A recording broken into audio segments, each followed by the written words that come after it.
Hello friends, welcome to Target and Goal. Friends, आज हम देखने वाले हैं यूपी ट्रिपल एससी ने जो लेखपाल का सिलेबस जारी किया है, तो उसमें क्या क्या आना है, कितने नंबर का है, कितना उसके लिए टाइम होगा, ये इसमें से हम इस वीडियो में आज देखेंगे। तो देखिए, जो रिक्त पद होंगे उनके लिए जो सिलेबस रखा जाएगा उसमें से आप देखेंगे कि यहाँ पर 100 अंक होंगे उसके लिए, और समय अवधि जो है इसके लिए 2 घंटे रखी जाएगी। मतलब 2 घंटे में आपको 100 प्रश्न हल करने हैं। और यहाँ पर इन्होंने 4 सेक्शन रखे हैं। पहला है सामान्य हिंदी, दूसरा है मैथमेटिक्स गणित, और तीसरा है सामान्य ज्ञान जनरल नॉलेज, और चौथा है इसमें से एक ग्राम समाज विकास, मतलब कि जो विलेज डेवलपमेंट है, तो उसके लिए जो स्कीम्स हैं, आगे इसका हम ब्यौरा पूरा देख रहे हैं, तो इस तरह से रहेगा। तो देखिए, यहाँ पर ये 25-25 क्वेश्चन रहेंगे, इसके 100 क्वेश्चन पूरे हो गए, और यहाँ पर जो अंक हैं प्रत्येक के लिए 25, मतलब एक क्वेश्चन का 1 अंक आपको दिया जाएगा। यहाँ पर आपको ध्यान रखना है कि निगेटिव मार्किंग रहेगी, और जो निगेटिव मार्किंग है 1/4 की रहेगी। 1/4 मतलब कि 25%। इसका मतलब ये है कि अगर आप गलती करते हैं तो आपका 1/4 नंबर क्या होगा, आपका लेस कर लिया जाएगा। तो यहाँ पर देखिए, जो हिंदी है, हिंदी में क्या क्या आएगा, समास आएगा, पर्यायवाची आएगा, विलोम आएगा, तत्सम तद्भव आएगा, संधियाँ आएंगी, और इसके बाद आएगा यहाँ पर वाक्य के लिए एक शब्द, मतलब कि जो 1 वर्ड सब्स्टिट्यूशन होता है वाक्य के लिए, पूरे वाक्य के लिए एक शब्द, वो इसमें से आएगा। फिर यहाँ पर मुहावरे हैं, लोकोक्ति हैं, वाक्य संशोधन, संशोधन के लिए जो शब्द भी दिए जाते हैं और वाक्य दिए जाते हैं। जैसे पूरा एक वाक्य होगा तो पूछेगा कि इसमें से कौन सी अशुद्धि है, या फिर 4 वाक्य दे के पूछ लेगा कि इनमें से कौन सा शुद्ध वाक्य है, या फिर पूछ लेगा कि इन चारों वाक्यों में से कौन सा अशुद्ध है। तो इस प्रकार से ये शुद्ध वाक्य छांटने के लिए आएगा। फिर आएगा लिंग, लिंग निर्धारण, मतलब कि जैसे पानी है तो इसको किस लिंग में रखेंगे, कोई बच्चा है उसको किस लिंग में रखेंगे, इसी प्रकार से कोई भी द्रव है उसको किस में रखेंगे। ठीक है, तो ये लिंग के सवाल आएंगे। वचन, एक वचन मतलब कौन सी चीज़ एक वचन में है, कौन सी बहुवचन में है, इस प्रकार से।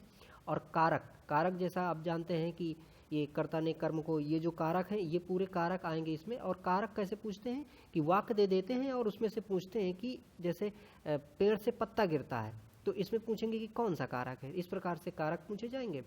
और यहाँ पर देखिए आगे वर्तनी है, तो वर्तनी में वही वर्तनी शुद्धि होगी।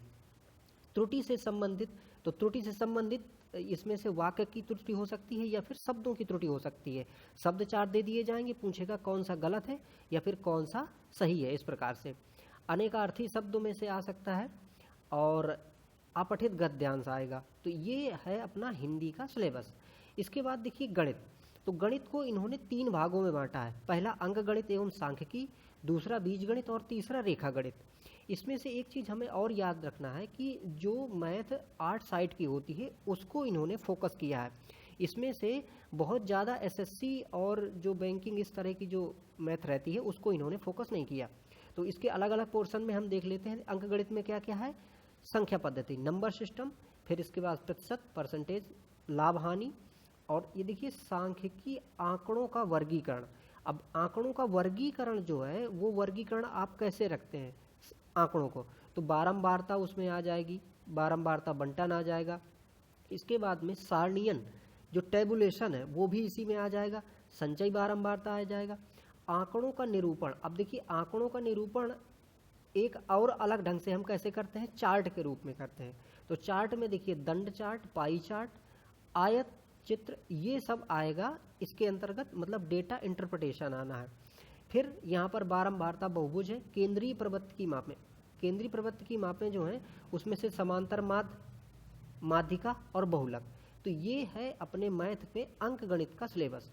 इसके बाद अगर हम बीज गणित की बात करें तो इसमें क्या आएगा, देखिए लासा मासा आएगा, लघुत्तम समापवर्तक, महत्तम समापवर्तक, और उसमें संबंध, संबंध का मतलब जैसे होता है कि लासा गुणे मासा बराबर पहली संख्या गुणे दूसरी संख्या, तो उसी संबंध का यहाँ पर ये दिया गया है कि ये जो संबंध है इससे संबंधित सवाल पूछे जाते हैं, अधिकांशतः एग्जाम्स में ये पूछते हैं। युगपत समीकरण, एक ये जो समीकरण होते हैं उसमें से युगपत समीकरण से पूछा जाएगा, द्विघात समीकरण से पूछा जाएगा, और गुणनखंड यानी कि समीकरणों के गुणनखंड, बीजगणित में जैसे कि मान लीजिए कि अगर हम कहें कि a+b इसका स्क्वायर कर दें या इसका थ्राइस कर दें, तो उस प्रकार से कुछ सवाल रहेंगे। तो ये सब आएंगे, गुणनखंड इनके कैसे किए जाते हैं।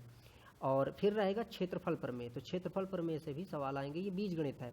इसके बाद रेखा गणित की अगर हम बात करें तो इसमें देखिए क्या क्या है, त्रिभुज से संबंधित पाइथागोरस प्रमेय। पाइथागोरस प्रमेय जो लगती है, आप जानते हैं कि कर्ण का स्क्वायर बराबर आधार का स्क्वायर प्लस लंब का स्क्वायर जो है पाइथागोरस प्रमेय, वो इसमें से है।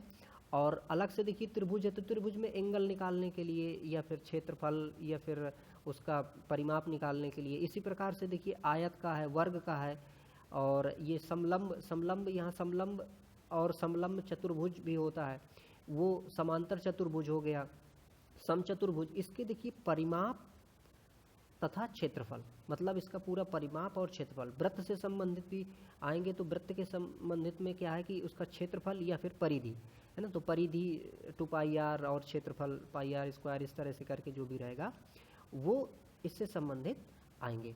फिर देखिए सामान्य ज्ञान की बात करते हैं हम, तो सामान्य ज्ञान में जीके ही आना है वैसे, और इसमें से अधिकांशतः जो जीके रहेगा वो वन लाइनर क्वेश्चन खूब आते हैं।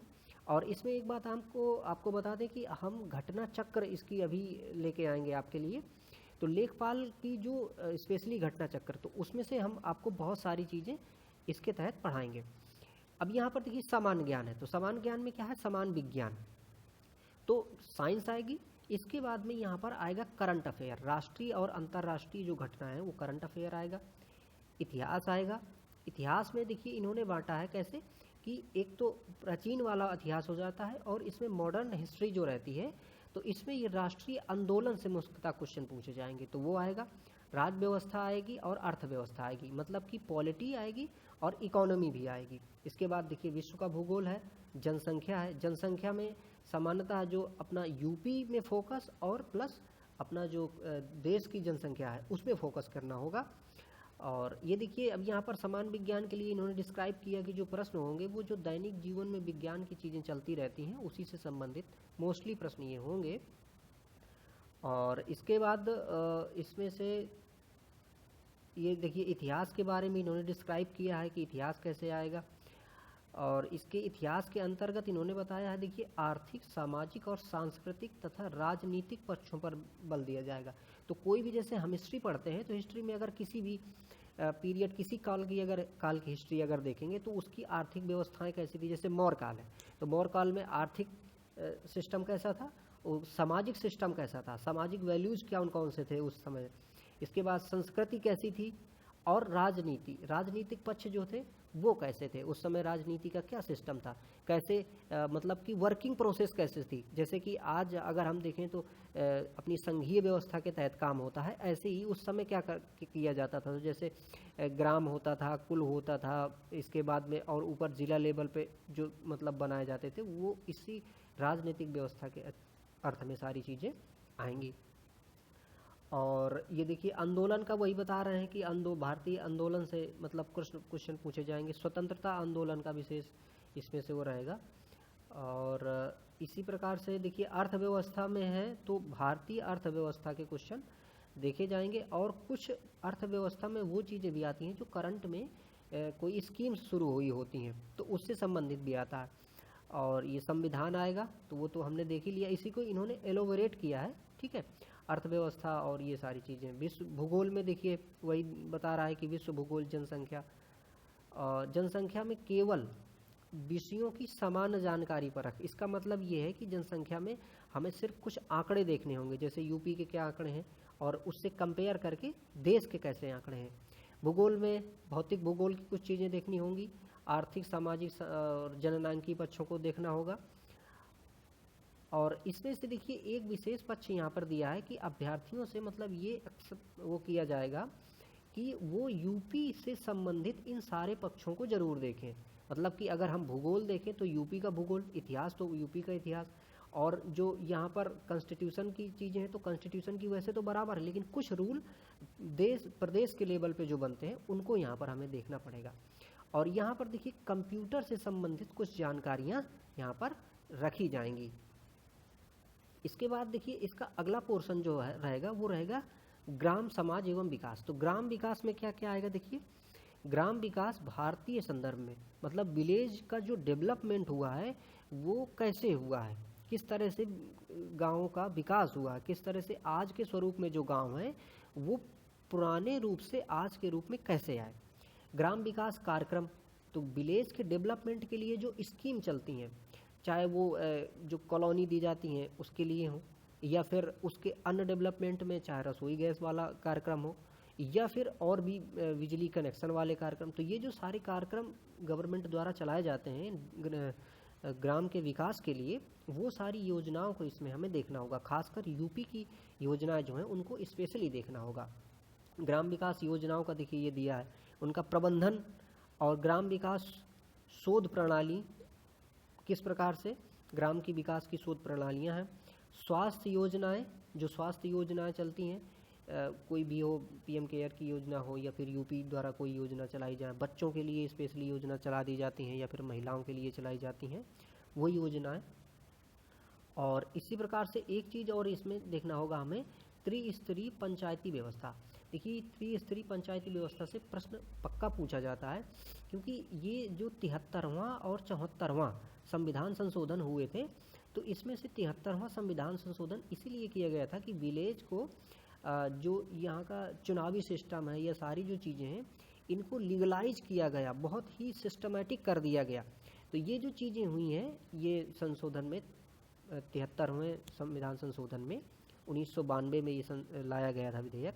तो ये चीज़ें इसमें आएंगी और बाकी वही योजनाओं से संबंधित सारी चीज़ें रहेंगी। तो फ्रेंड्स ये डिस्क्रिप्शन था ये सिलेबस का, और आगे हम कोशिश करेंगे कि ये जो भी घटना चक्र का कार्यक्रम रहेगा वो हम आपको प्रॉपर देते रहें, जिससे आप ये सारी चीज़ों को बहुत ही अच्छे से कर पाएंगे। तो फ्रेंड्स लास्ट तक वीडियो देखने के लिए आपका बहुत बहुत धन्यवाद। Thank you for watching.